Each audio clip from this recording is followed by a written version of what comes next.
ప్రార్థన చేసుకుని ఉదయకాల పరిచర్ను ప్రారంభిద్దాం. ప్రభు ప్రేమించి సంవత్సరం చివరి దినంలో ఉంచారు. ప్రార్థనతో ఈ పరిచర్ను ప్రారంభిద్దాం.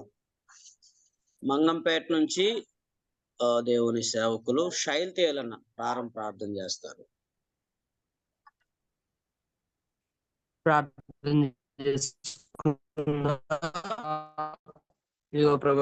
ఉదయకాల సమయంలో ఉదయకాల కాన్ఫరెన్స్ ప్రభావైనా మీరు మమ్మల్ని కార్యక్రమాన్ని నడిపి ఎలీషా బాబున్నాను ప్రభావ మీరు ఏర్పాటు చేసిన దాన్ని బట్టి 100 స్తోత్రాలు చెల్లించుకుంటూ ఉన్నాం. కీర్తనలో నుండి 868వ కీర్తన 868వ కీర్తన. నీ జీవితం విలువైనది ఏనాడు ఏమారకు అనే కీర్తన పడుతుందండి.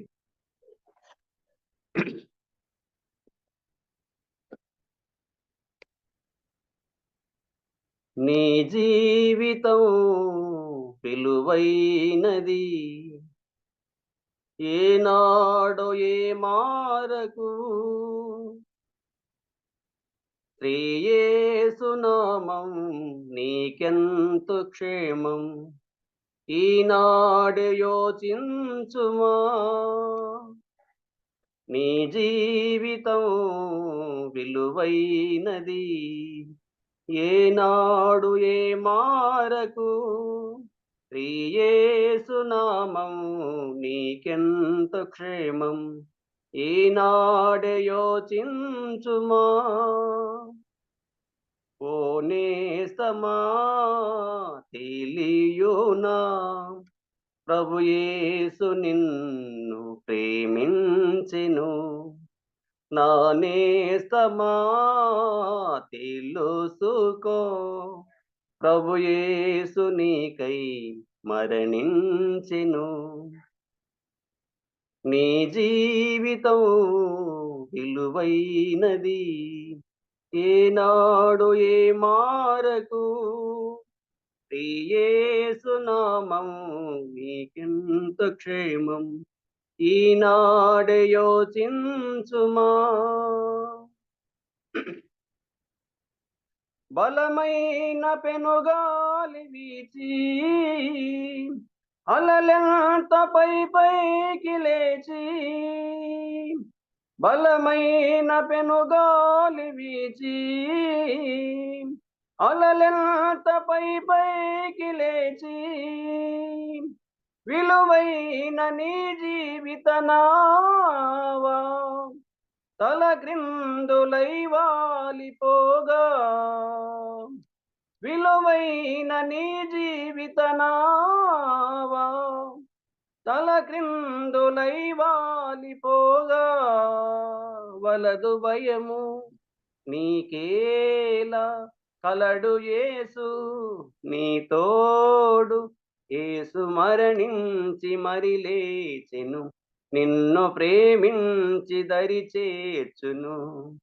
యేసు మరణించి మరి లేచెను నిన్ను ప్రేమించి దరి చేర్చును. నీ జీవితం విలువైనది ఏనాడు ఏమారకు శ్రీయేసునామం నీకెంతో క్షేమం ఈనాడు యోచించుమా. నీ జీవిత గాథ కలలన్నీ కన్నీటి వెదలై కనలేని నీ జీవిత గాథ కలలన్నీ కన్నీటి వెదలై వలదు భయము నీకేలా కలడు యేసు నీ తోడు. యేసు మరణించి మరి లేచెను నిన్ను ప్రేమించి నా నేస్తమా తెలుసుకో ప్రభు యేసు నీకై మరణించెను. నీ జీవితం విలువైనది ఏనాడు ఏమారకు యేసునామం నీకెంత క్షేమం ఈనాడే యోచించుమా. అన్న వందనాలన్నా. పాట పాడిన రాజు అన్నకు వందనాలనా. వందనాలన్నా. ప్రార్థన చేసుకొని దేవుని వాక్యాన్ని విందాం. గుడిపాడు కాలం నుంచి తిమోతి ప్రార్థన చేస్తారు.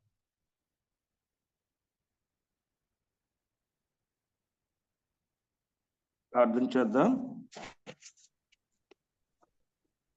పరిశుద్ధుడా, ప్రేమ కలిగిన తండ్రి, గనుడు అయిన గొప్ప దేవా, నీ ఘనమైన నామమును బట్టి కృతజ్ఞతాస్తుతులు చెల్లిస్తూ ఉన్నాం. ఉదయకాలమునే వేకువనే మీ పాద సాన్నిధ్యంలో చేరడానికి ఆయన ప్రభువు మీ దాసులను ప్రేరేపించి ప్రకల్పించి ప్రయాసతో ఏర్పాటు చేసిన ఈ ప్రత్యేకమైన పరిచర్యను బట్టి స్తుతిస్తున్నాం. ఇంతవరకు నాయన మీ కృప చేతనే ఈ పరిచర్య జరిగిస్తున్నారు నాయన, అందుని బట్టి స్తుతిస్తూ ఉన్నాం. ఈ దినం ప్రారంభ ప్రార్థనలోను ఆ పాట ద్వారాను మీరే మహిమ పొందినందుకే స్తుతిస్తూ ఈ సమయంలో నాయన మీ పక్షముగా నిలిచే మీ మాటలు అందించవలసిన మీ దాసులను బట్టి కూడా ప్రార్థిస్తున్నాం. మీ దాసులను మీ ఆత్మతో నింపండి, మీ శక్తితో బలముతో ప్రభావంతో నింపండి. చేరువచ్చిన మా అందరికీ ఏ మాటలు అవసరమో, ఏ మాటల చేత నాయన మమ్మల్ని పురుకొల్పిస్తారో, ప్రేరేపిస్తారో, బలపరుస్తారో నాయన, ఆ మాటలే మీ దాసుల నోట మాకు అనుగ్రహించి సహాయం చేయండి. గొప్ప దేవుడా మీకు స్తోత్రాలు. ఎలాంటి ప్రాబ్లం లేకుండా తండ్రి, ధారాళముగా నా తండ్రి మేము వినగలిగినట్లుగా మీ దయ చూపించి సహాయం చేయమని ఈ పరిచర్యను నాయన ఆది అంతం వరకు నాయన మీ అధ్యక్షత కింద మీరే జరిగించి కృప చూపించమని యేసుక్రీస్తు వారి శ్రేష్టమైన నామమును బట్టి ప్రార్థన చేసి అడిగి వేడుకొనుచున్నాను తండ్రి, ఆమేన్. ఆమేన్. ప్రార్థన చేసిన తిమోతి వందనాలు. తిమోతి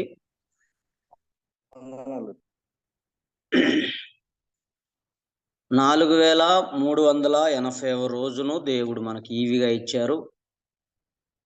ఈ దినం పలమనేరు నుండి పెద్దలు దేవుని దాసులు ఏ వెంకటేష్ అన్న మనకు దైవ సందేశాన్ని అందించవలసిందిగా వారిని ప్రేమతో ఆహ్వానిస్తూ ఈ సమయాన్ని అప్పగిస్తున్నాం. వెంకటేష్ అన్న వందనాలనా. బ్రదర్ వందనాలు బ్రదర్. ఓకే అన్న.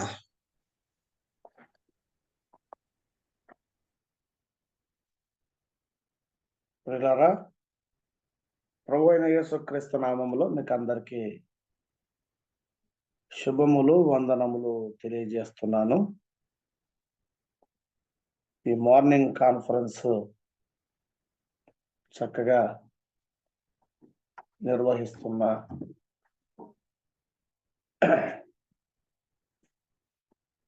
వారిని బట్టి ప్రభువుకు స్తోత్రములు చెల్లిస్తున్నాం. ఈ సందర్భంగా నాకు వీడియో ఆన్ చేయలేదు బ్రదర్. వీడియో ఆన్ చేయలేదా?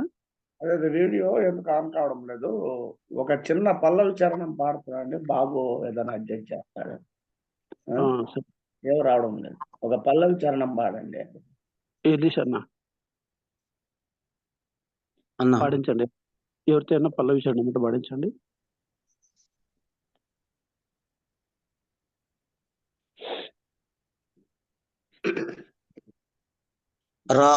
రాజారావు అన్న ఒక పల్లవి చరణం పాడతారు ప్రొద్దుటూరు నుంచి.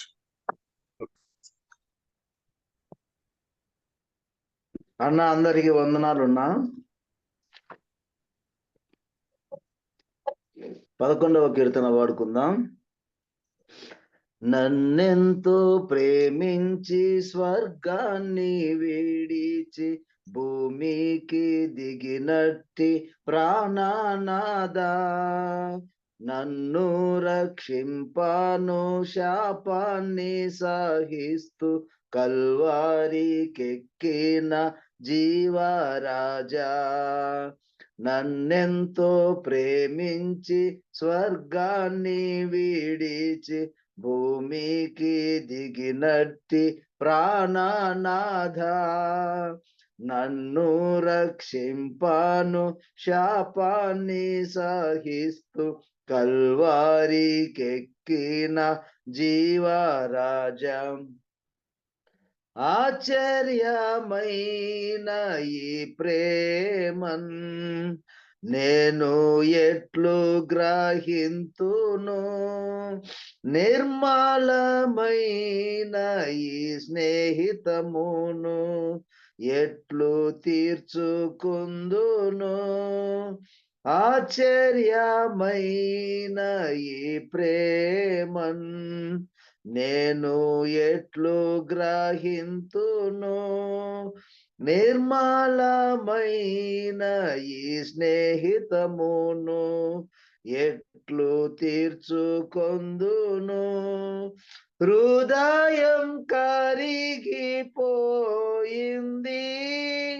ఈ ప్రేమ జ్వాలచే పాపపు భారము పోయింది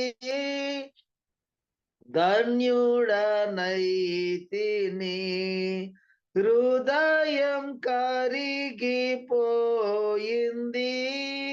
ఈ ప్రేమ జ్వాలచే పాపపు భారము పోయింది ధన్యుడనైతిని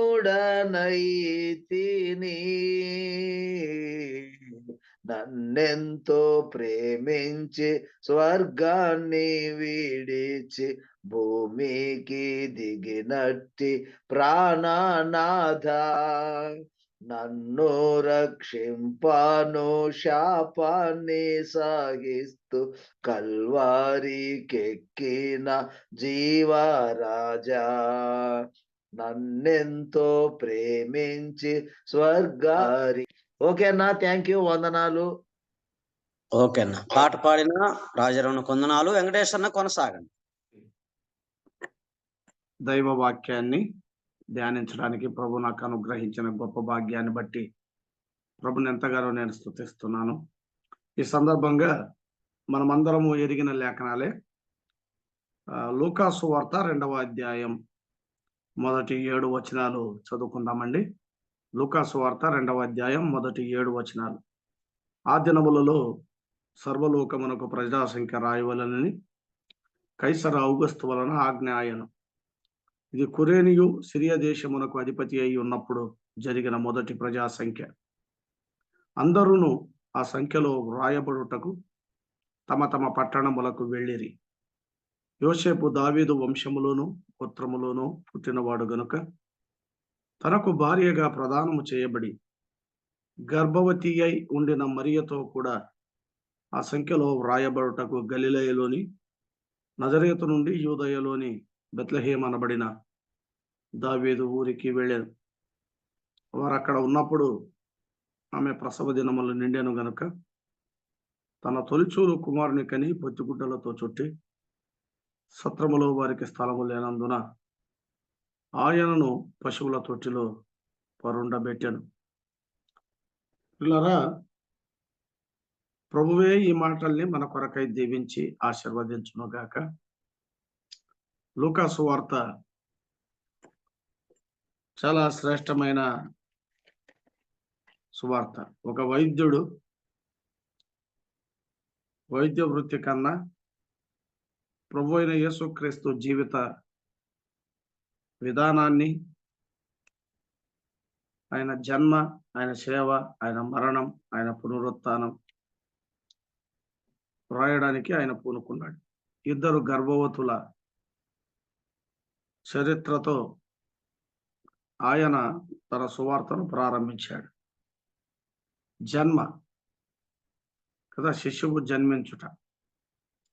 జన్మతో ఈ లూకా సువార్త అనేది ప్రారంభమైంది, జీవముతో ప్రారంభమైంది అని మనం చెప్పొచ్చు.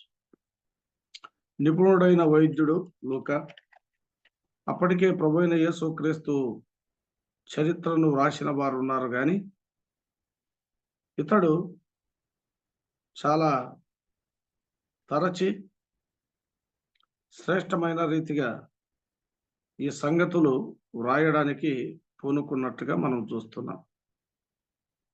ప్రారంభంలో 1వ అధ్యాయం 4వ వచనంలో మనం గమనిస్తే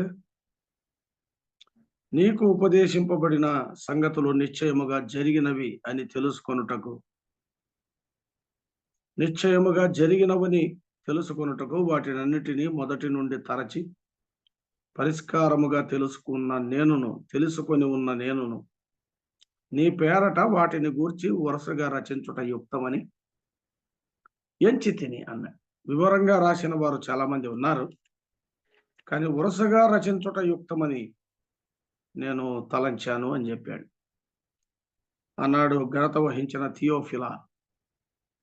అతడు ఒక అన్వేషకుడు కావచ్చు, రోమా పాలకుల్లో ఒకడు కావచ్చు, అధికారుల్లో, లేదా అప్పుడే నూతనంగా ప్రభువైన యేసుక్రీస్తును విశ్వసించిన వ్యక్తి కావచ్చు.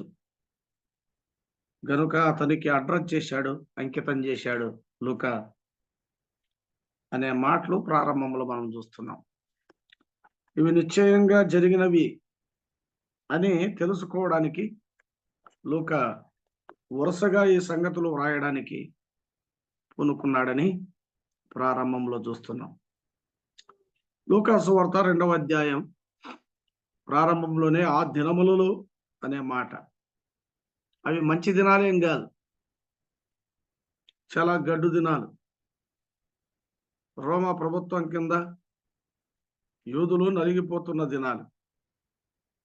తమ విమోచన కొరకు భక్తి కలిగిన దీనులు ఆయన్ను కనిపెట్టుకొనుచున్న దినాలు. ఆయన మొదటి రాకడ కొరకు వేచి ఉన్న దినాలు. మెస్సియా వస్తాడు, మమ్మను విడిపిస్తాడు, మమ్మను రక్షిస్తాడు అని ఎదురు చూస్తున్న దినాలు. కైసరు ఔగుస్తు పరిపాలిస్తున్న దినాలు. హేరోదు దినాలు అని చెప్పాడు మత్తయి సువార్త. హేరోదు, యూదుల పక్షంగా హేరోదు, దుష్టుడైన హేరోదు, ఆయన కూడా పాలిస్తున్న దినాలు. 4 భాగాలు చేసుకొని పరిపాలిస్తున్నారు. అంటే దేశం 4 భాగాలు అయ్యింది. 2 యాజకులు ఉన్నారు. దేశ పరిస్థితి చాలా ఘోరంగా ఉంది. అలాగే దేవాలయ పరిస్థితి కూడా చాలా ఘోరంగా ఉంది. రాజ్యాన్ని 4 భాగాలు చేసి పాలిస్తున్నారు. చతుర్థాధిపతి అనే మాట మనం చూస్తున్నాం. చతుర్థాధిపతి. అలాగే 2 ప్రధాన యాజకులు. మామూలుగా ఒకే ప్రధాన యాజకులు ఉండాలి, కానీ 2 ప్రధాన యాజకులు ఉన్నారు. దేశ పరిస్థితి బాగలేదు, ఎందుకంటే దేవాలయ పరిస్థితి బాగలేదు. దేవుని మందిరములో అక్రమం, కాబట్టి దేశంలో కూడా అక్రమం. ఆలయం బాగుంటే దేశం బాగుంటుంది, దేశం బాగుందంటే ప్రజలు బాగున్నారని. ఆ దినములలో అన్నాడు. చాలా కష్ట దినాలవి, భయంకరమైన దినాలవి. చెప్పాలంటే హేరోదు ఖడ్గం పశుకూనల మీద వేలాడుతుంది. 2 నెలల శిశువులను చంపాలని ఆజ్ఞ అయ్యింది. కాబట్టి అలాంటి గడ్డు పరిస్థితులు, కష్ట దినాలు, మగ శిశువులను చంపుతున్న దినాలు, మారణ హోమం ఆ యూదయలో, ఆ యెరూషలేము చుట్టుప్రక్కల ప్రాంతాల్లో. ఆ దినాల్లో సర్వలోకానికి ప్రజాసంఖ్య వ్రాయవలెనని కైసర్ ఔగుస్తు వలన ఆజ్ఞ ఆయన. ఇది కురేనియు సిరియా దేశమునకు అధిపతి అయి ఉన్నప్పుడు జరిగిన మొదటి ప్రజాసంఖ్య. కురేనియు అనే వ్యక్తి పాలనలో అతడు సిరియా దేశానికి అధిపతిగా ఉన్నప్పుడు, కైసర్ ఔగుస్తు పరిపాలిస్తున్నప్పుడు ఆ మొదటి ప్రజాసంఖ్య జరిగింది. అందరూ ఆ సంఖ్యలో వ్రాయబడడానికి తమ తమ పట్టణాలకు వెళ్ళారు. యోసేపు దావీదు వంశములో గోత్రములో పుట్టాడు గనక అతడు కూడా తను నివసిస్తున్న నజరేతును విడిచి బెత్లెహేముకు ఆయన పయనమయ్యాడు. బెత్లెహేముకు వచ్చాడు. ప్రభువైన యేసుక్రీస్తు జన్మ చాలా విశేషమైంది. ఎందుకంటే నజరేతు యోసేపు మరియలను అది బెత్లెహేము పురానికి తెచ్చింది, బెత్లెహేం పట్టణానికి తెచ్చింది. అలాగే పరలోకము నుండి దేవదూతలను భూలోకానికి తెచ్చింది. పరలోకములో ఉన్న దేవదూతలు భూలోకానికి వచ్చారు. ఈ అధ్యాయంలో పొలములో తమ మందను మేపుకొనుచున్న గొల్లలను ఆ ఇంటికి తెచ్చింది. ప్రభువైన యేసుక్రీస్తు పుట్టిన ఇంటికి తీసుకొని వచ్చింది. అలాగే ఇంకా ముందుకెళ్తే సుమియోను అలాగే అన్న వారిని దేవాలయంలోనికి తెచ్చింది. ఆ సందర్భంలో దేవాలయంలోనికి తెచ్చింది. కనుక ఆయన జన్మ అనేది చాలా విశేషమైంది. ఈ 2వ అధ్యాయంలో నజరేతు వాసులైనటువంటి యోసేపును మరియను అది బెత్లెహేముకు తెచ్చింది. కారణం ఏంటంటే కైసర్ ఔగుస్తు ఆజ్ఞ. అసలు కైసర్ ఔగుస్తు కాదు, దేవుడే పరిపాలిస్తున్నాడు ఒక రకంగా ఆ దినాల్లో. ఎందుకంటే ఆ ప్రజా సంఖ్య జరగకపోతే ఆ నజరేతులోనే ఉంటే మరియ యోసేపులు వారు చాలా అప్పటికే నిందను భరించారు, అవమానాన్ని భరించారు. ఆ నజరేతు ప్రజల నాలుకలు అంత మంచివి కావు. కనుక ప్రదానము చేయబడిన మరియ గర్భవతిగా ఉండడం అది అనేకులకు ఇబ్బందికరంగా మారింది. వారు నిందకు నిందాస్పదులయ్యారు. వారి నాలుకలు బాగా ఆ నజరేతులో బాగా ఆడుతున్నాయి. గనుక ఇంకా ముందుగా దేవుడు తన సంకల్పాన్ని ఈ విధంగా జరిగిస్తూ ఉండగా యోసేపు ప్రదానము చేయబడిన మరియను తీసుకొని ముందుగా ఆయన బెత్లెహేము చేరుకున్నట్టుగా మనం చూస్తున్నాం. ఎందుకంటే ఇక్కడ వ్రాయబడిన మాట వారు అక్కడ ఉన్నప్పుడు అన్నాడు 6వ వచనంలో. వారు అక్కడ ఉన్నప్పుడు 2:6 ఆమె ప్రసవ దినములు నిండెను అన్నాడు. ప్రసవ దినములు నిండిన తర్వాత కాదు, వారు ఆ సంఖ్యలో వ్రాయబడడానికి వచ్చినప్పుడు ఆమె ప్రసవ దినములు నిండెను, తన తొలిచూలు కుమారుని కని పొత్తిగుడ్డలతో చుట్టి సత్రములో వారికి స్థలము లేనందున ఆయన్ను పశువుల తొట్టిలో పరుండబెట్టాను. ఇది ప్రభువైన యేసుక్రీస్తు యొక్క జన్మ. ఇందులో మనము గుర్తెరగాల్సిన మాట ఏంటంటే అందరూ ఆ సంఖ్యలో వ్రాయబడుటకు తమ తమ పట్టణములకు వెళ్ళిరి. అందరూ ఆ సంఖ్యలో వ్రాయబడడానికి తమ తమ పట్టణాలకు వెళ్ళారు. అలాగే శిశువుగా జన్మించిన ప్రభువైన యేసుక్రీస్తు కూడా ఆ సందర్భంలో ఆయన కూడా ప్రజా సంఖ్యలో వ్రాయబడ్డాడు. అది మొదటి ప్రజా సంఖ్య. జనాభా జాబితాలోనికి ఆయన పేరు కూడా నమోదు చేయబడింది. ఆయన ప్రజా సంఖ్యలోనికి వచ్చాడు. దేవాది దేవుడు, సమీపింపరాని తేజస్సులో ఉన్నవాడు, దురవగాన మహిమలో ఉన్న ప్రభు, ఆయన మానవ జన్మ ఈ లోకములో ఎంత ఆశ్చర్యం. ఆ మొదటి ప్రజా సంఖ్యలోకి ఆయన చేరి రావడం అనేది ఒక అద్భుతమైన విషయం. ఆయన సంపూర్ణ మానవుడయ్యాడు, పరిపూర్ణ మానవుడయ్యాడు. పిల్లారా, ఆయన లెక్కలోనికి వచ్చాడు, మానవుల జాబితాలోనికి వచ్చాడు, జనాభా లిస్టులోనికి ఆయన తేబడ్డాడు. ఆ సంఖ్యలో వ్రాయబడుటకు అనే మాట, ఆ సంఖ్యలో వ్రాయబడుటకు. ఇది కైసరు ఔగుస్తు ఆజ్ఞ కాదు, పరలోకములో ఉన్న దేవుని ఆజ్ఞ.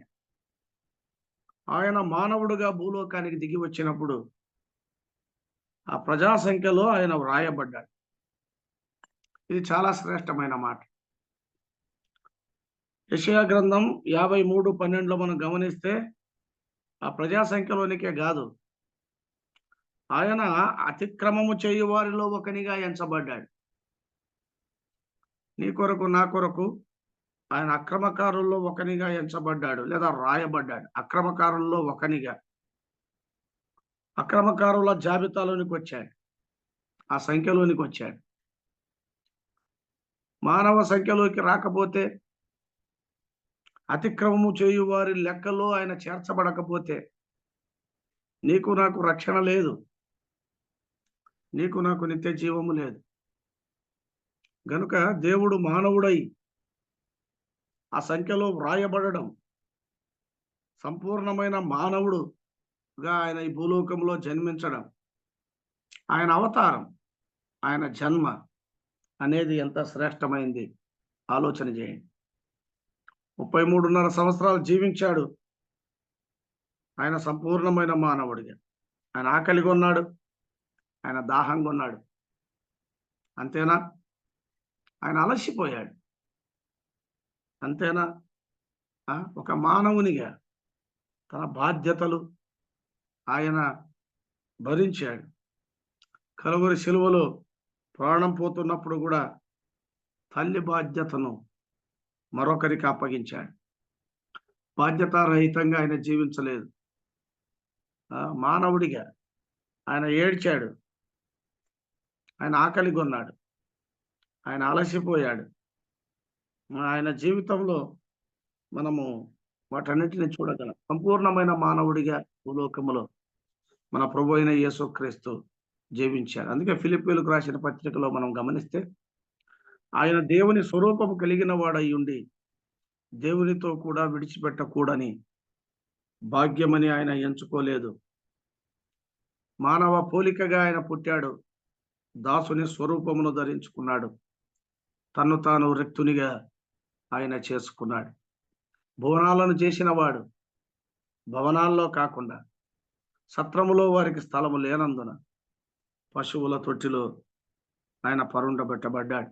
ఆనాటి లోకం ప్రభు అయిన యేసుక్రీస్తుకు ఇచ్చిన స్థానం చూడండి, పశువుల పాక కదా. యేసుక్రీస్తు ప్రభు ఈ లోకానికి వచ్చినప్పుడు, జన్మించినప్పుడు ఆ పూరి పాక పరలోకంగా మారింది.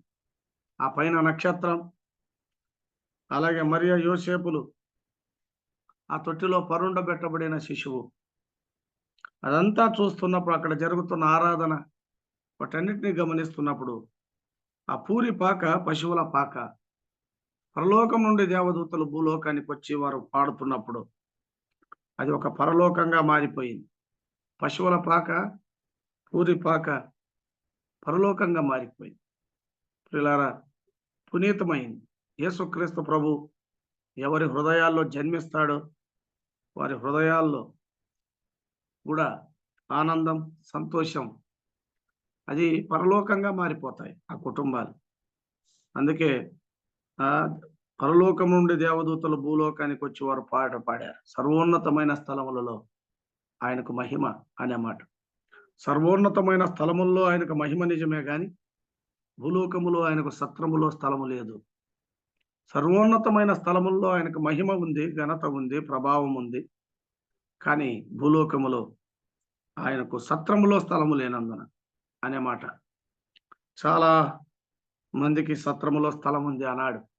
ఈ బీద దంపతులకు సత్రములో స్థలము లేదు అనే మాట. ఈనాటికి చాలా మంది హృదయాల్లో యేసుక్రీస్తు ప్రభువుకు స్థలము లేదు. నిజంగా స్థలం ఉందా? ఒక యాక్టర్కి స్థలం ఉంది, ఒక పొలిటీషియన్కి స్థలం ఉంది, ఒక కళాకారునికి స్థలం ఉంది, ఒక రాజకీయ నాయకునికి స్థలం ఉంది, ఒక పాటగానికి స్థలం ఉంది, ఒక ఆటగానికి స్థలం ఉంది. కానీ యేసుక్రీస్తు ప్రభువుకు స్థలం ఉందా? ఆయనకు స్థానం ఉందా? ఆలోచన చేయండి. ఆనాడు ఆయనకిచ్చిన స్థలం ఆ ఊరి పశువుల పాక. ఈనాడు కూడా యేసుక్రీస్తు ప్రభువుకు ఈ లోకం ఇస్తున్న స్థలం కూడా అదే కదా. నక్కలకు బొరియలు ఉన్నాయి, ఆకాశ పక్షులకు గూళ్ళు ఉన్నాయి, మనుష్య కుమారుడు తలవాల్చుకొనుటకు స్థలము లేదు అని చెప్పాడు. ఆయన సేవించిన దినాల్లో కూడా ప్రభువుకు స్థలము లేదు. ఎందుకంటే అతడు దాసుని స్వరూపము ధరించుకొని తను తాను రిక్తునిగా చేసుకొనెను. మనలను ధనవంతులుగా చేయు నిమిత్తమై ఆయన మన నిమిత్తము దరిద్రుడాయనని పౌలు తేటగా వ్రాశాడు. వ్రాయడంలో ఉద్దేశం, ఆంతర్యం ఇదే. ప్రియులారా, ఇదంతా ఆయన కృప అన్నాడు కదా. ఆయన కృపను మనం ఎరుగుదాం కదా. ఏంటి ఆయన కృప? మనలను ధనవంతులుగా చేయ. ఆయన మన నిమిత్తము దరిద్రుడు. ఆయన పుట్టినప్పుడు స్థలము లేదు. ఆయన సేవ చేస్తున్నప్పుడు నక్కలకు, బొరియలకు, ఆకాశ పక్షులకు స్థలం ఉంది, గూళ్ళు ఉన్నాయి, కానీ నాకు స్థలం లేదు. అంతటా ఎవరింటికి వారు వెళ్ళిపోయారు. యేసు ఒలీవ కొండకు వెళ్ళాడు. కారణం ఏంటి? ఎప్పుడైనా ఆలోచించామా? ఎక్కడానికి సొంత ధోని లేదు. పేతురు ధోని అడిగి ఆయన తీసుకొని బోధించాడు. దేవాలయానికి వెళ్ళడానికి, యెరూషలేము దేవాలయానికి వెళ్ళడానికి ఆయనకు ఒక గాడిద పిల్ల లేదు. వేరే వారి గాడిద ఆయన అరువు తెచ్చుకున్నాడు అడిగి. మనకు తెలుసు దేవాలయపు పన్ను అరశెకలు కట్టడానికి ఆయన జోబులో శెకలు లేదు. గాలము వేసి చేప నోటిలో ఉన్న శెకలు తీసుకొని ఆయన దేవాలయపు పన్ను కట్టాడు. అతన్ని వెంబడించిన శిష్యులకు కూడా తినడానికి కడుపు నిండా భోజనం లేదు. ఎందుకంటే వారు పంట చేల్లో పడినప్పుడు వెన్నులు త్రుంచుకొని తిన్నారు. ఆయన కడుబీదగా, కడుదీనుడుగా భూలోకములో ఆయన జన్మించాడు. ప్రపంచాన్ని, సమస్త శక్తులను శాసించగలిగిన దేవుడు పొత్తిగుడ్డలతో చుట్టబడ్డాడు. సూది మొన మీద కోట్ల దేవదూతల్ని నిలపగలిగిన సార్వభౌముడు ఆయన మరియ యోసేపు చేతుల్లో ఒదిగిపోయాడు. కాబట్టి బ్రహ్మాండాన్ని ఈ నోటి మాటతో కలిగించిన సర్వేశ్వరుడు ఏ మాటలు లేని మూగ శిశువుగా ఆయన ఈ లోకములో జన్మించాడు, జీవించాడు. ఇక్కడ గమనించినట్లయితే ఆ సంఖ్యలో ఆయన వ్రాయబడ్డాడు. ఆయన మానవ జాబితాలోనికి, అక్రమకారుల జాబితాలోనికి రాకపోతే ప్రియులారా మన పరిస్థితి ఏమంటే, ప్రకటన గ్రంథం 20వ అధ్యాయం 15వ వచనాన్ని, మనకు తెలిసిన వచనాలే కానీ ఈ సందర్భంగా మనం జ్ఞాపకం చేసుకుందాం. ప్రకటన గ్రంథం మనందరికీ తెలిసిన వచన భాగమే. 20వ అధ్యాయం 15వ వచనం చివరి వచనం రాసుకున్నాం. ఎవని పేరైనను అన్నాడు. ఎవని పేరైనను జీవ గ్రంథమందు రాయబడినట్టు కనబడని ఎడల వాడు అగ్నిగుండములో పడవేయబడిన. ఎవని పేరైనను జీవ గ్రంథమందు వ్రాయబడినట్టు కనబడని ఎడల వాడు అగ్నిగుండములో పడవేయబడు. పిల్లారా, ప్రభువైన యేసుక్రీస్తును ఎరిగిన మనము, నమ్మిన మనం, ఆ రక్షకుని నమ్మిన మనం కదా, ఒక గ్రంథములో మన పేర్లు వ్రాయబడ్డాయి. ఏంటి ఆ గ్రంథం? ఆ జీవ గ్రంథం. మన పేరు జీవ గ్రంథములో ఆయన లిఖించాడు. నమ్మిన ప్రతి ఒక్కరి పేరు, ఆయన నామాన్ని ఒప్పుకున్న పేరు, ఆయన నామమున ఎవరి మోకాలైతే వంగిందో, ఎవరైతే పశ్చాత్తాపడ్డారో, యేసుక్రీస్తు ప్రభు రక్షకుని అవసరాన్ని గుర్తించి ఎరిగి విశ్వసించారో, వారి పేర్లు జీవ గ్రంథములో రాయబడ్డాయి.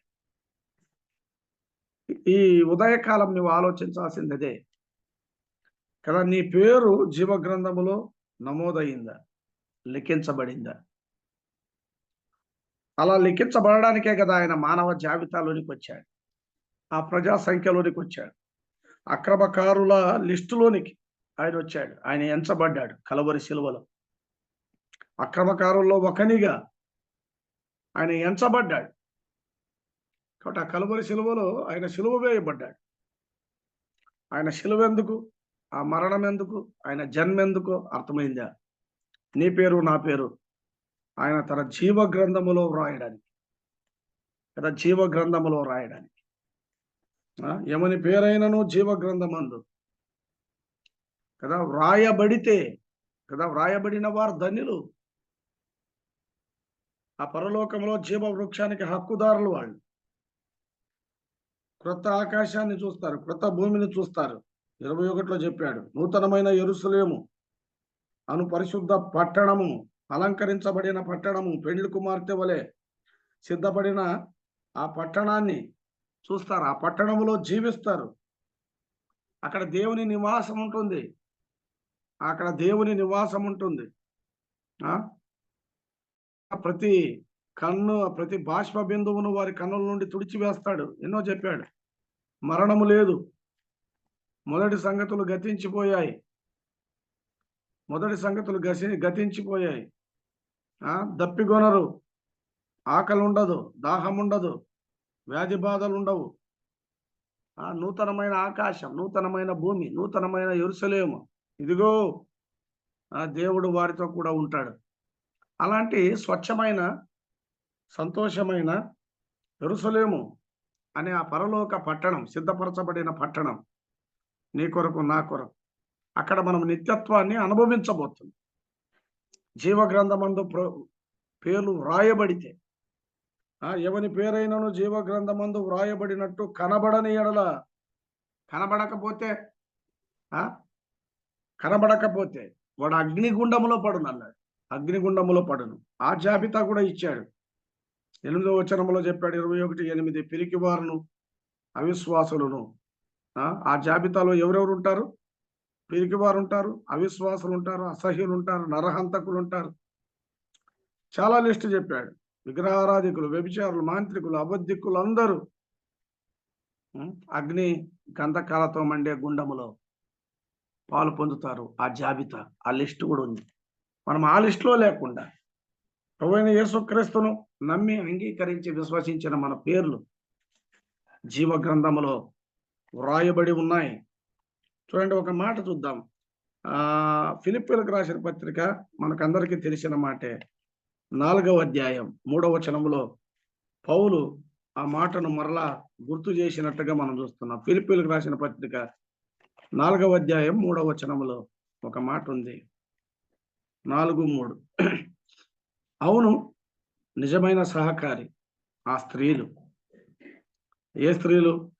ఆ యువదియ, ఆ సుంటకేన్ కదా. ఆ స్త్రీలు క్లెమెంతతోనూ నా ఇతర సహకారులతోనూ సువార్త పనిలో నాతో కూడా ప్రయాసపడిన వారు గనుక వారికి సహాయము చేయమని నేను వేడుకొనుచున్నాను. ఆ సహకారుల పేర్లు జీవగ్రంథం అందు వ్రాయబడి ఉన్నాయి.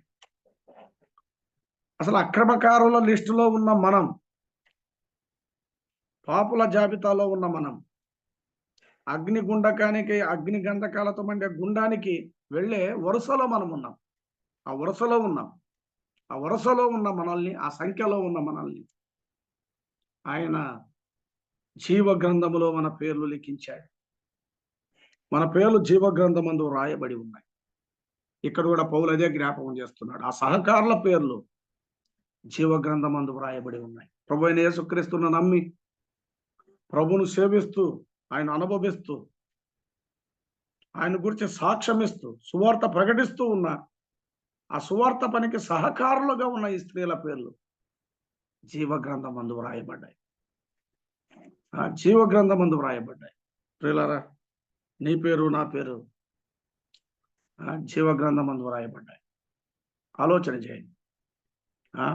ఆధార్లో కాదు, అపార్లో కాదు, పాన్ కార్డులు కాదు, ఆ జాబితా కాదు. ఏ జాబితా మనది? జీవ గ్రంథంలో నీ పేరు, నా పేరు లెక్కించబడింది. చాలా శ్రేష్టమైన సంగతి. ఎవని పేరైనా జీవ గ్రంథమందు వ్రాయబడినట్టు కనబడకపోతే వాడు అగ్ని గంధకాలతో మండే గుండములో వాడు పాలు పొందనన్నాడు. ఒక మాట లూకా సువార్త 10వ అధ్యాయంలో కూడా చూడండి. లూకా సువార్త 10వ అధ్యాయం 17 నుండి 17 వచనం చదువుతాం. ఆ 70 మంది శిష్యులు సంతోషముగా తిరిగి వచ్చి ప్రభువు వారిని 70 మందిని ఇద్దరిద్దరుగా ఆయన పంపాడు సువార్త ప్రకటించమని. ఆ పని, ఆ నియమ నిబంధనలు వారికి తెలియజేశాడు. పనిలో నిరాకరించేవారు ఉంటారు, త్రోసివేసేవారు ఉంటారు, హేళన చేసేవారు ఉంటారు. అయ్యో కొరాజన, అయ్యో బేత్సయిదా, మీ మధ్య చేయబడిన అద్భుతములు తూరు సీదోను పట్టణముల్లో చేయబడిన ఎడల ఆ పట్టణంలో వారు పూర్వమే గోనపట్ట కట్టుకొని బూడిద వేసుకొని కూర్చుండి మారు మనసు పొంది ఉందరు అని చెప్తున్నారు. తూరు సీదోను పట్టణాల్లో చేసింటే ఫలితాలు ఉండేవి, కానీ అక్కడ పని నిరాకరించబడింది. పని నిరాకరణ చెప్పాడు, పని నియమాలు చెప్పాడు, పని నిరాకరణ చెప్పాడు. ఆ తర్వాత 17వ వచనములో వారి యొక్క నివేదిక, వారు చేసిన సువార్త పనిని వారు ప్రభు దగ్గరకు వచ్చి నివేదిస్తున్నారు. ఆ 70 మంది శిష్యులు సంతోషంతో తిరిగి వచ్చి, ప్రభువా, దయ్యములు కూడా నీ నామం వలన మాకు లోబడుచున్నవని చెప్పగా, కదా, దయ్యములు నీ నామం వలన మాకు లోబడుతున్నావని చెప్పినప్పుడు ప్రభు ఒక మాట అన్నాడు, సాతాను మెరుపు వలె ఆకాశము నుండి పడుట చూచితిని. పిల్లరా, దయ్యాలు మాకు లోబడుతున్నాయని సంతోషించడం కాదు, అది ఒక సాతాను తంత్రం. సాతానుడు మెరుపు వలె ఆకాశం నుండి పడ్డాడు, జాగ్రత్త. సేవ చేసేవారు, సువార్త పని చేసేవారు ఉవ్విళ్ళెరకండి. మన ఆనందం అది కాదు. దయ్యాలు లోబడుతున్నాయి, ప్రార్థన చేస్తే వ్యాధులు బాగవుతున్నాయి, కాబట్టి నేను చాలా ఉన్నత స్థితిలో ఉన్నాను అని ఆత్మీయమైన గర్వం, ఆ స్వార్థం, ఆ అతిశయం మన డెందము చేరకుండా యేసు ప్రభు సాతాను ఆకాశం నుండి మెరుపు వలె పడ్డాడు, జాగ్రత్త. కొన్నిసార్లు వారి తంత్రం ఎరిగి మనం భూలోకములో పని చేయాలి, సువార్త పనిలో చాలా జాగరూకులుగా ఉండాలి అని చెబుతూ 20వ వచనంలో ఒక మాట అన్నాడు, అయినను దయ్యములు మీకు లోబడుతున్నవని సంతోషింపక అన్నాడు. కదా, మీ సంతోషం ఏమై ఉండాలి?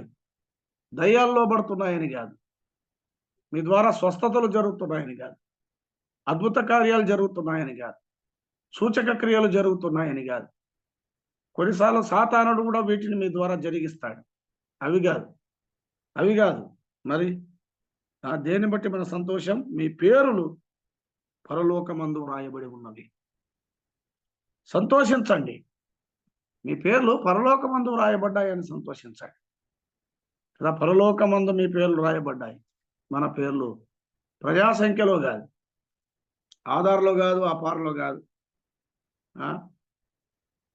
రేషన్ కార్డులో కాదు, ఈ భూలోకంలో చాలా నమోదు చేసుకుంటున్నాం, కానీ అసలు మన పేరు జీవగ్రంథములో వ్రాయబడ్డాయి. మన ఆనందం ఇది, మన సంతోషం ఇది.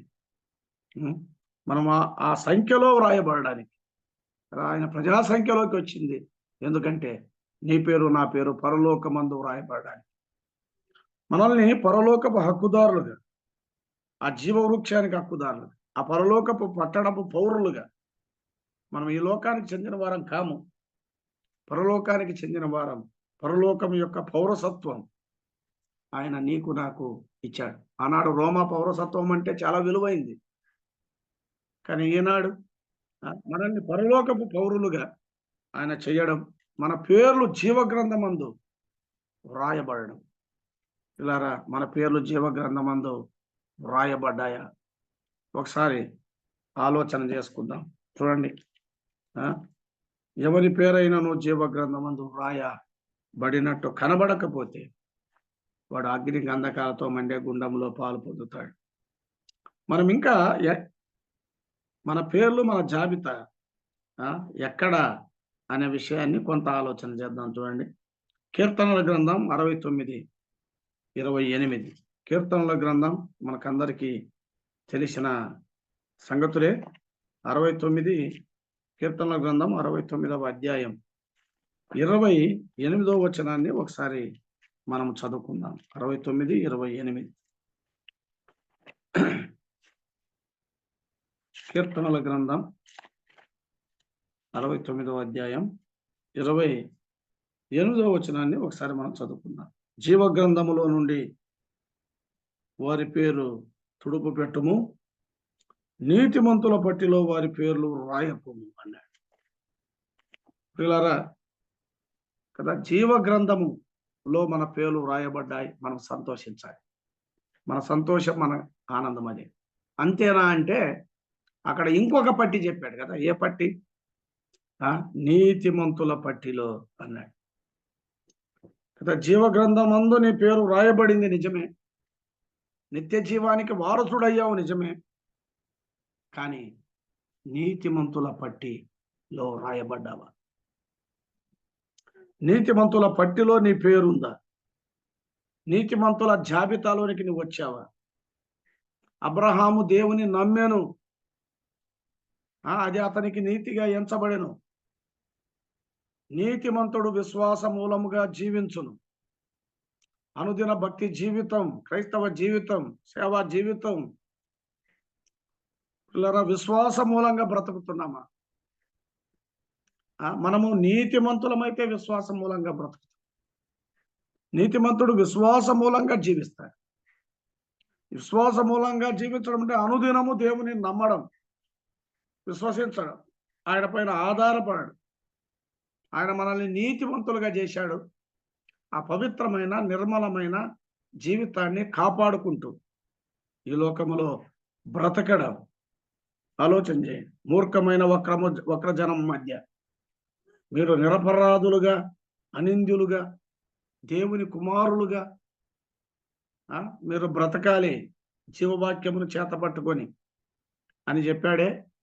ఆ నిరపరాధులుగా, అనింద్యులుగా,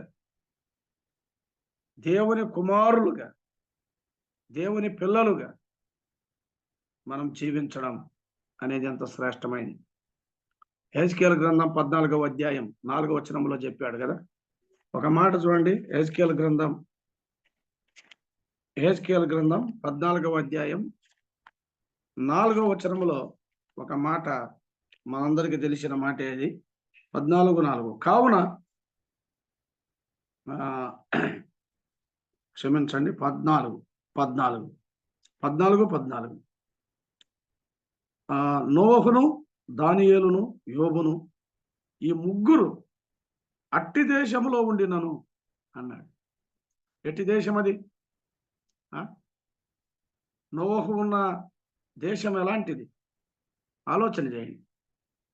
భయంకరంగా బలాత్కారంతో నిండిపోయింది. ఆనాటి లోకం చెడుతనంతో నిండిపోయింది.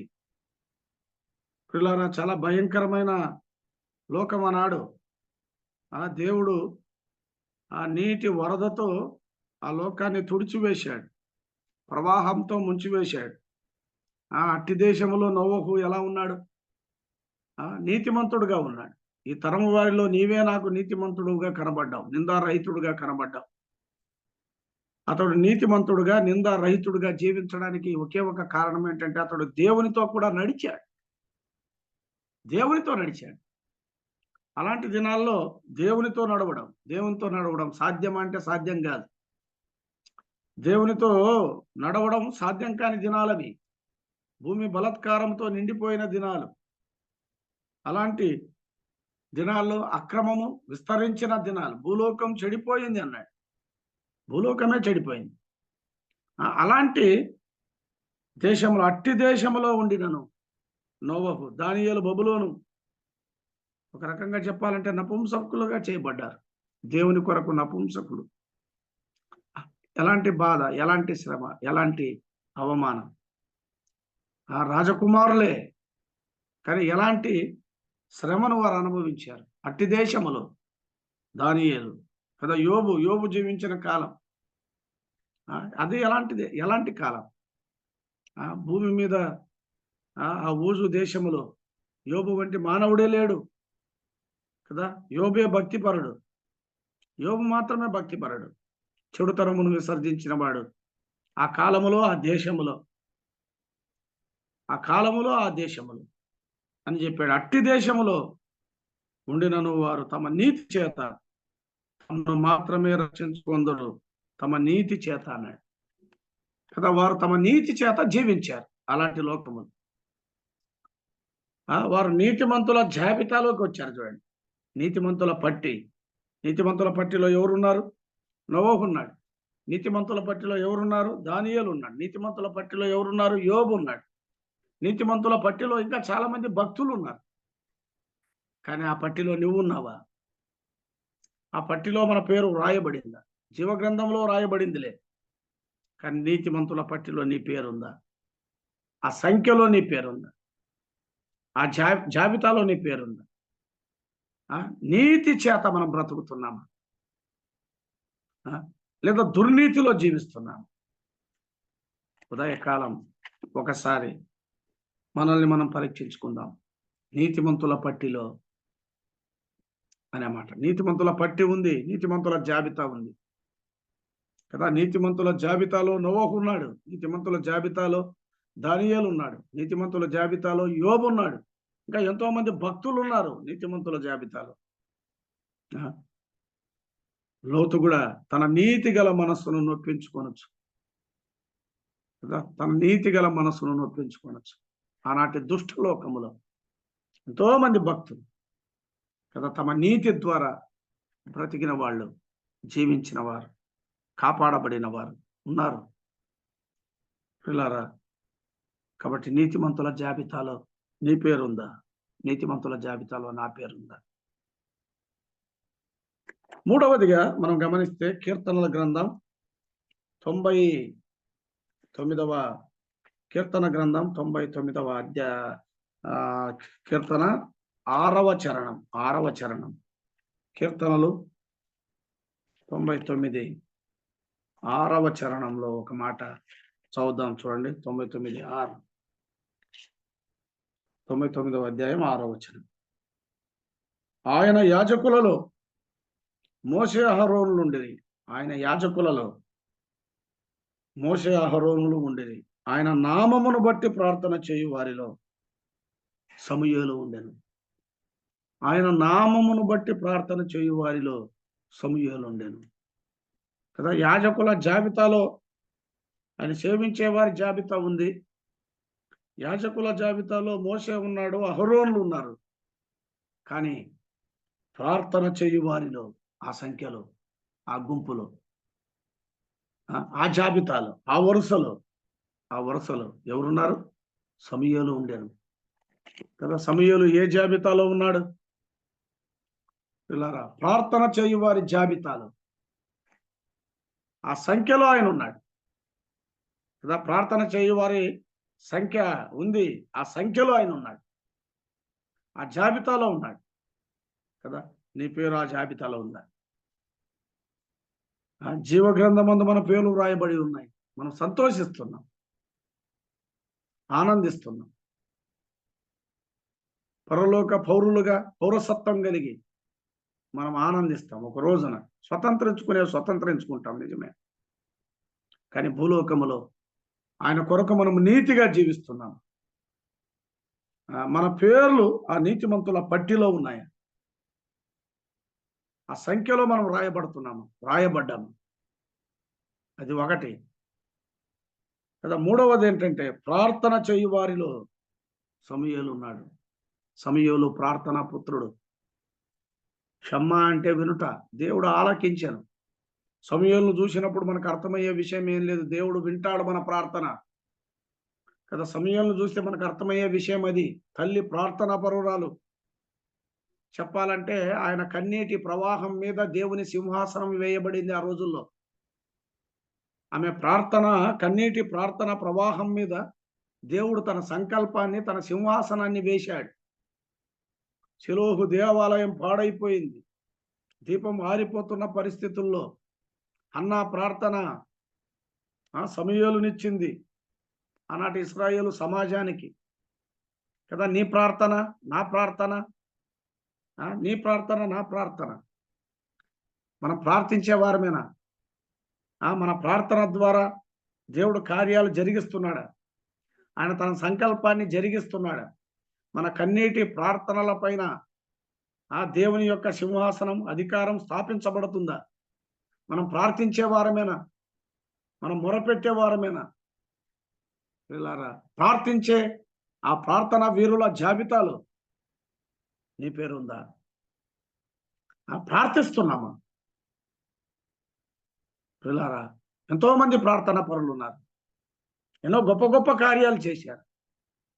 కానీ ఆ జాబితాలో నీ పేరుందా? ప్రార్థించే వారి జాబితాలో సమూయేలు ఉన్నాడు. యాజకుల జాబితాలో మోషే అహరోనులు ఉన్నారు. కానీ ప్రార్థించే వారి జాబితాలో సమూయేలు ఉండెను. సమూయేలు ప్రార్థన చేసేవాడు. మీ నిమిత్తము ప్రార్థన చేయకపోతే నేను పాపము చేసిన వాడనగు. కాబట్టి మీ నిమిత్తము నేను ప్రార్థన చేస్తున్నానని చెప్పాడు. పౌలు కూడా అదే కదా. నా ముఖము చూడని వారి కొరకు కూడా నేను మొరపెడుతున్నాను. వారి విషయాలు ఎరిగి తెలుసుకొని కన్నీళ్లతో దివారాత్రములు కదా దావీదు అన్నాడు కదా, దివారాత్రములు నా పరుపు తేలుతా ఉంది అన్నాడు. అలాంటి కన్నీటి ప్రార్థన దావీదుది. నా కంట నీరు ఒలుకుతున్నవి యిర్మీయా. కన్నుల్లో ఎప్పుడు కన్నీరు. ప్రార్థన పరుడు యిర్మీయా, ప్రార్థన పరుడు దావీదు, ప్రార్థన పరురాలు హన్న, ప్రార్థన పరుడు సమూయేలు. ఇదే 2వ అధ్యాయములో ఆమె దేవాలయమును విడువక కదా ఉపవాసములతోనూ ప్రార్థనలతో నింపేసింది దేవుని ఆలయాన్ని. ఆ ప్రవక్తిని, అన్నా ప్రవక్తిని. పిల్లరా, 7 ఏండ్లు పెనిమిడితో సంసారం చేసింది అని చెప్పాడు. 7 ఏండ్లు పెనిమిడితో సంసారం చేసింది అన్నాడు. బహుకాలము గడిచినది కదా, కన్యాత్వం మొదలు 7 ఏండ్లు పెనిమిడితో సంసారము చేసింది అని చెప్పాడు. ఆమె ఇంకా చూడండి 84 సంవత్సరాలు విధవరాలుగా ఉంది. 7 ఏండ్లు సంసారం చేసింది, 84 సంవత్సరాలు ఆమె సేవ చేసింది. సంసారం చేసింది 7 సంవత్సరాలు, సేవ చేసింది 84 సంవత్సరాలు. సేవకొచ్చావు మంచిదే, సేవకొచ్చావు మంచిదే. నీ సేవ ఎన్ని సంవత్సరాలు? ఆమె సంసారం 7 సంవత్సరాలు, కానీ సేవ 84 సంవత్సరాలు. దేవాలయాన్ని విడువక 84 సంవత్సరాలు సేవ చేసింది. మనకు సంసారం చేసే దినాలు ఎక్కువ, సంసారం చేసే సమయం ఎక్కువ. అందరూ తమ సొంత కార్యంలోనే చూచుకొనిచున్నారు, కానీ సేవ చేసే దినాలు ఎన్ని? సేవ చేసే దినాలెన్ని? పరిచర్య చేసే దినాలెన్ని? దేవాలయమును విడువక ప్రార్థనలతో నింపింది. పిల్లరా, ప్రార్థనా జాబితాలో నీ పేరుందా? సమూయేలు ఉన్నాడు ప్రార్థించే వాళ్ళు, నువ్వు ఉన్నావా? పౌలు తిమోతికి చెప్తూ, తిమోతి ప్రార్థన చేయవారితో కూడా కలిసి నువ్వు ఆ జాబితాలో ఉండాలి. మోకరించేవారి జాబితా, మొరపెట్టేవారి జాబితా, ప్రార్థించేవారి జాబితా, వాళ్ళ కన్నీళ్లతో నీ కన్నీళ్లు గలపాలి. అది నీకు దీవెన, అది నీకు ఆశీర్వాదం. యవనేచ్ఛల నుండి పారిపో, ప్రార్థన చేయవారితో కలుసుకో అని మంచి హెచ్చరికలు ఇచ్చాడు. ప్రార్థన చేయవారి జాబితాలో సమూయేలు అడుగు కదా, మనమున్నామా? ఆ లిస్టులో మనమున్నాము. ప్రార్థన చేయవారి లిస్టులో ఉన్నాము. నీతిమంతుల పట్టీలో మన పేరుందా? పిల్లరా, ఆ తర్వాత మనకు తెలిసిన వచనమే చూడండి. హెబ్రీయులకు రాసిన పత్రిక 11వ అధ్యాయం. హెబ్రీయులకు రాసిన పత్రిక 11వ అధ్యాయం. ఒక మాట చూద్దాం. హెబ్రీయులకు రాసిన పత్రిక 11వ అధ్యాయం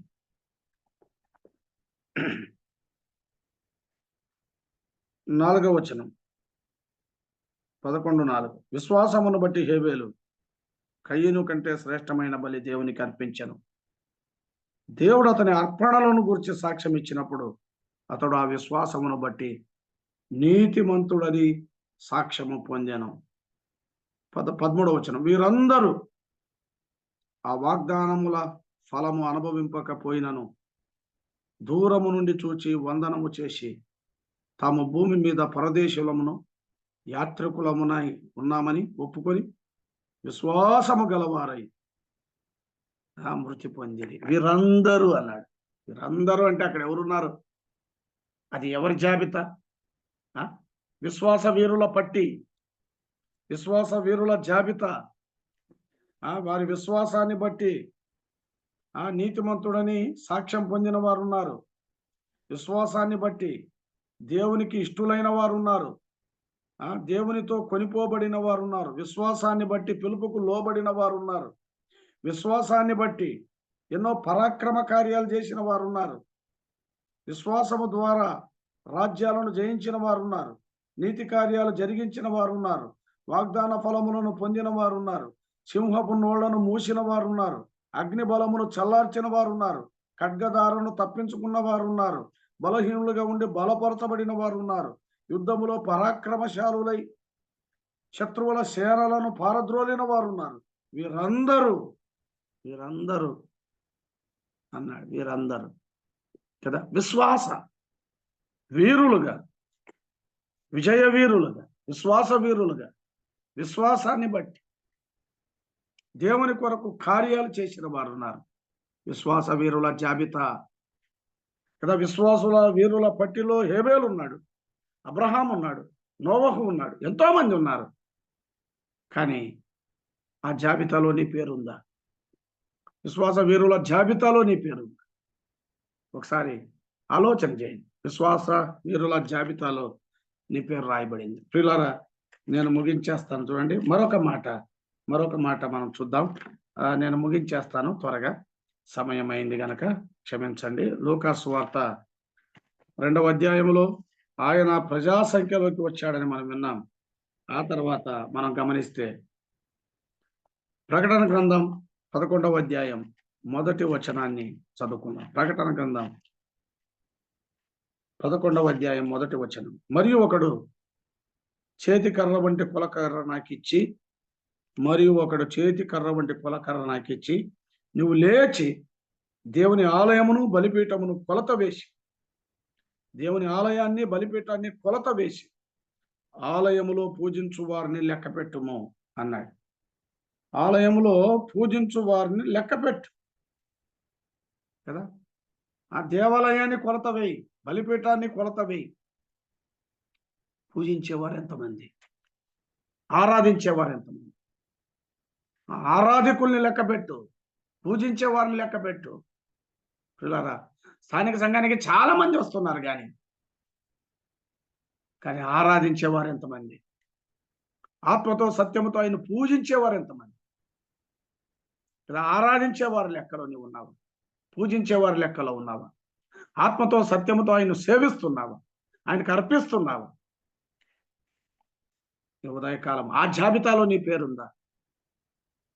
ఆ జాబితాలో నీ పేరుందా? ప్రకటన గ్రంథం 6వ అధ్యాయం 11వ వచనంలో మరొక జాబితా చెప్పాడు. ఆ మాట చెప్పుకొని మనం ముగిద్దాం. చూడండి, 6వ అధ్యాయం 11వ వచనంలో, తెల్లని వస్త్రము వారిలో ప్రతి వారికి ఇయ్యబడెను, మరియు వారి వలనే చంపబడబో వారి సహదాసుల యొక్కయు సహోదరుల యొక్కయు లెక్క పూర్తి అగు వరకు ఇంకా కొంచెము కాలము విశ్రమింపవలెనని వారితో చెప్పబడెను. వారి వలనే ఆ పైన వారి వలనే అంటే హతసాక్షుల ఉన్నారు, హతసాక్షులు ఉన్నారు, ప్రభు కొరకై ప్రాణాలు ఇచ్చిన వారు ఉన్నారు. నాదా సత్య స్వరూపి, పరిశుద్ధుడా, ఎందాక నువ్వు తీర్పు తీర్చక మా రక్తము నిమిత్తము భూనివాసులకు ప్రతిదండన చేయక ఉందువని బిగ్గరగా కేకలు వేసిరి. అప్పుడు తెల్లని వస్త్రము వారిలో ప్రతి వారికి ఇయ్యబడింది. వారి వలనే చంపబడబోవు వారి లెక్క, వారి వలనే చంపబడబోవు వారి లెక్క, హతసాక్షుల లెక్క ఉంది. హతసాక్షుల జాబితా ఉంది. ఆ లెక్క ఇంకా ముగియలేదు. ఆ లెక్కలో, ఆ జాబితాలో మరికొన్ని పేర్లు చేర్చబడాలి. అందుకే పిల్లరా, ఇంకా ఆయన తీర్పు తీర్చకుండా, ప్రతిదండన చేయకుండా, ఆయన న్యాయాధిపతిగా ఆ 2వ రాకడ ఎందుకు ఆలస్యం అవుతుందంటే ఇంకా హతసాక్షుల లెక్క పూర్తి కాలేదు. పిల్లరా, ప్రభు కొరకు ప్రాణం ఇచ్చేవారి లెక్క ఉంది ఆ జాబితాలో కదా. మన పేరుంటే ఎంత ధన్యులం. తెల్లని వస్త్రం వానికి ఇవ్వబడింది అని చెప్పాడు. సరే, ఏది ఏమైనా ప్రభు ప్రజా సంఖ్యలోనికి వచ్చాడు, మానవ జాబితాలోకి వచ్చాడు, సంపూర్ణ మానవుడిగా నీ కొరకు నా కొరకు జీవించాడు. అంతేనా? అక్రమము చేయువారి లిస్టులో కదా, ఆ లెక్కలో ఆయన నిలబడ్డాడు. మన కొరకు కలువరి శిలువ శ్రమను అనుభవించాడు. విషయం ఏమిటంటే నీ పేరు నా పేరు జీవ గ్రంథంలో రాయబడాలి. పరలోకమందు మన పేర్లు రాయబడాలి. మన సేవలో, మన పరిచర్యలో పిల్లరా, మన పేర్లు పరలోకమందు వ్రాయబడి ఉన్నాయి. సువార్త పనిలో మనం సహకారులుగా ఉందాం. జీవ గ్రంథమందు మన పేర్లు ఆయన లిఖించాడు. కదా, నీతిమంతుల పట్టిలో మన పేర్లు ఉండాలి. ప్రార్థన చేయు వారి జాబితాలో మన పేర్లు ఉండాలి. విశ్వాస వీరుల జాబితాలో నీ పేరుందా, నా పేరుందా? ఆరాధించే వారి లెక్కలో మనం ఉన్నామా? స్తుతించే వారి లెక్కలో ఉన్నామా? పూజించే వారి లెక్కలో ఉన్నామా? దేవుని ఆలయాన్ని కొలవేసినప్పుడు మన సంఘములో ఆరాధించేవారు ఎంతమంది? పూజించేవారు ఎంతమంది? ప్రభువును జ్ఞాపకం చేసుకునేవారు ఎంతమంది? ఆలోచన. నిండు మనసుతో ఆయన ఆరాధించేవారు ఉన్నారా? పూజించేవారు ఉన్నారా? అలాగ ఆరాధిస్తున్నామా? హతసాక్షుల లెక్క ఇంకా ముగియలేదు. ఇంకా చాలా మంది ఆ జాబితాలోనికి రావలసిన వారు ఉన్నారు. గనుక ప్రభు అయిన యేసుక్రీస్తును నమ్మి అలాగూ ప్రభువు కొరకు మనము జీవించడానికి ప్రభు తన కృపను మన పట్ల విస్తరింప చేయును గాక. ప్రభు ఈ మాటల్ని దీవించును గాక. పరిశుద్ధాత్మదేవుడు తన దాసుని మరుగు చేసి లూకాసు వార్తలో నుండి ప్రభు ఎలా ప్రజా సంఖ్యలో ఆయన పేరు వ్రాయబడిందో, మన పేర్లు ఎక్కడ వ్రాయబడుతున్నాయో ఇవి మనకు పాఠంగా ప్రభు మనతో మాట్లాడారు. మన పేర్లు నీతిమంతుల పట్టీలో, ప్రార్థన చేయవారి పట్టీలో, జీవ గ్రంథములో, పర సంబంధమైన అనుభవంలో మన పేర్లు ఉన్నవా? వీటి కొరకు మన ప్రార్థన జీవితాన్ని పరిశీలన చేసుకొని ప్రభు కొరకు సాక్షులంగా జీవిద్దాం. వాక్యం అందించిన ప్రియ దేవుని దాసులు పెద్దలు వెంకటేష్ అన్నకు అందరి తరపున వందనాలనా? వందనాలు. సారీనా, సమయం నేను చూసుకోలేదు. ఓకే. అయినా ప్రభు నడిపించారు, మంచిది. మల్లెపోగు పేతురు అన్న ప్రార్థన చేస్తారు, ముగింపు ప్రార్థన. కృపా సత్య సంపూర్ణ వంటి మా ప్రియ పరలోకపు తండ్రి, మీకు వందనాలు, స్తోత్రాలు చెల్లిస్తున్నాం. ఈ విధంగా ప్రతిదినం ఉదయకాలం పెందల కడలేసి మీ మాటలు, మీ స్వరాన్ని వినే కృప అల్పులమైన మాకు మీరు ఇచ్చిన ఈ అవకాశం బట్టి మీకు స్తోత్రాలు. ఆ శక్తితో మీ మాటలు వినటానికి నిద్ర నుంచి మేలుకొని ఈ జూములో ఈ విధంగా మేమందరం కలుసుకొని ప్రతిదినం ఒక దాసుని ద్వారా మీరు మాతో మాట్లాడుతూ ఆధ్యాత్మికమైన మేలులతో మమ్మల్ని నింపుతూ పరసంబంధమైన సంగతులు మీ గ్రంథం ద్వారా, మీ దాసుల ద్వారా బోధిస్తున్నారు. మీకు వందనాలు. ఈ దినం మీరు మాకు అందించిన లేఖనాలను బట్టి స్తుతిస్తుంటున్నాం. అయా, ప్రజా సంఖ్యలో వ్రాయబడుటకు యోసేపు, మరియలు, అలాగే మా ప్రభువైన యేసుక్రీస్తు కూడా ఆ సంఖ్యలో వ్రాయబడ్డాడు. అంతేకాకుండా నైనా ఆ సంఖ్యను గురించి, ఆ యొక్క చరిత్రను గురించి మీ దాసులు మాకు గుర్తు చేసి ప్రార్థన చేసిన యొక్క వీరుల సంఖ్యలోను, జీవపు గ్రంథంలో ఉన్న యొక్క సంఖ్య గురించి, విశ్వాస వీరుల యొక్క సంఖ్యను గురించి, నీతిమంతుల యొక్క సంఖ్యను గురించి గుర్తు చేశాడు. మా పేరు ఏ సంఖ్యలో వ్రాయబడిందో మమ్మల్ని మేము పరీక్షించుకోవటానికి మీ దాసుడి ద్వారా మమ్మల్ని హెచ్చరించారు.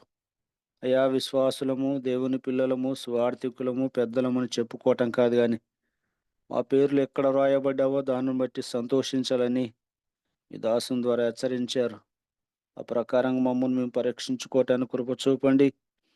మా విశ్వాసాన్ని, మా భక్తిని మేము పరీక్షించుకొని కొలతలు వేసుకొని ఎక్కడ మా పేర్లు వ్రాయబడ్డాయి, భూమి మీద ఉన్న యొక్క సంఖ్యలోన, భూమి మీద ఉన్న యొక్క ఆధారంలోను, ప్రజా సంఖ్యలోను, అధికారుల యొక్క పుస్తకాలలోన వాటిలో వ్రాయబడితే మా పేర్లు పనికిరావని మీ గ్రంథం ద్వారా తేటపరిచారు. దేవుని గ్రంథమందు నీతిమంతుల సంఖ్యలో, విశ్వాసుల సంఖ్యలో వ్రాయబడిన వారి పేర్లు, వారికి ఫలితాలు, పరలోకము, స్వర్గం ఉంటుందని మీ లేఖనాల ద్వారా సెలవిచ్చారు. అట్టి సంఖ్యలో వ్రాయబడకపోతే వారికి పాతాళం, అగ్నిగుండం కానీ మీరు ప్రకటన గ్రంథం ద్వారా మీ దాసునికి మీరు యోహాను ద్వారా వ్రాయించారు. అందుని బట్టి స్తుతిస్తూ అయా ప్రార్థిస్తుంటున్నాం. ఆ విధంగానైనా మేము జీవ గ్రంథంలో మా పేర్లు వ్రాయబడితే తప్ప దేవుని రాజ్యంలో చేర్చబడారని మీ గ్రంథం ద్వారా తేటపరిచారు. వినిపించిన మీ దాసును బలపరచండి. ఇంకా అనేక సంగతులు మాకు బోధించటానికి సమయాన్ని, ఆరోగ్యాన్ని మీ దాసును కనుగరించండి.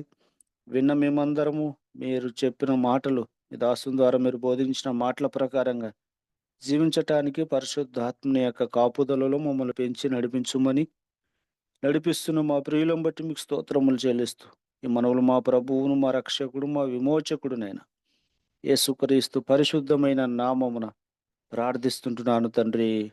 ఆమేన్. ఆమేన్. ప్రార్థన చేసిన పేతురన్న కొందనాలన్నా వందనాలన్నా. ఈ దినం ప్రార్థన నుంచి సహకరించి మరి ఏకీభవించి వాక్యం విన్న ప్రార్థన చేసి పాట పాడి అలాగే వాక్యం కొరకు ప్రార్థన చేసి వాక్య లేఖనాలు అందించి ముగింపు ప్రార్థన చేసిన ప్రియులందరికీ పేరు పేరున వందనాలు. నాకు ఈ అవకాశం కల్పించిన బర్నబాస్ అన్నప్పుడు వందనాలు చెప్తూ ప్రకటనలుంటే చేయవలసిందిగా వారికి అప్పగిస్తున్నాం.